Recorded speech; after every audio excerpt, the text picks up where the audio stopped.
மாவட்டத்தில் தமிழ்நாடு சட்டமன்ற அரசு உறுதிமொழி குழு தலைவரும் சட்டமன்ற உறுப்பினருமான வேல்முருகன் தலைமையில் இன்று முக்கியமான ஆய்வுகள் நடத்தப்பட்டன.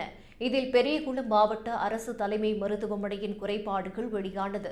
அங்கு அரசு நிதி மூலம் 2 கோடி ரூபாய் செலவில் புதிதாக வாங்கப்பட்ட சிடி ஸ்கேன் இயந்திரம் உண்மையில் பழையதாக இருப்பது தெரியவந்தது. இதுகுறித்து குழு தலைவர் வேல்முருகன் மருத்துவத்துறை இணை இயக்குநர் கலைச்செல்வியிடம் கடும் கேள்விகள் எழுப்பினார்.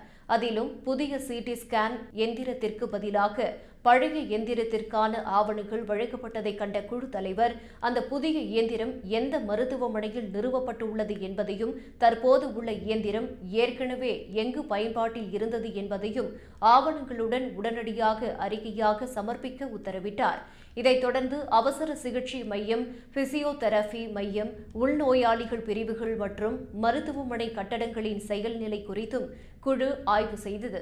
மேலும் நோயாளிகளிடம் நேரில் சென்று சிகிச்சை தரம் குறித்தும் கேள்விகள் எழுப்பப்பட்டன. இந்த ஆய்வில் திமுக, பாமக, அதிமுக உள்ளிட்ட கட்சிகளைச் சேர்ந்த 7 சட்டமன்ற உறுப்பினர்கள், மாவட்ட ஆட்சியர் ரஞ்சித் சிங், அரசு அதிகாரிகள் மற்றும் மருத்துவத்துறை மேலதிகாரிகள் பங்கேற்றனர்.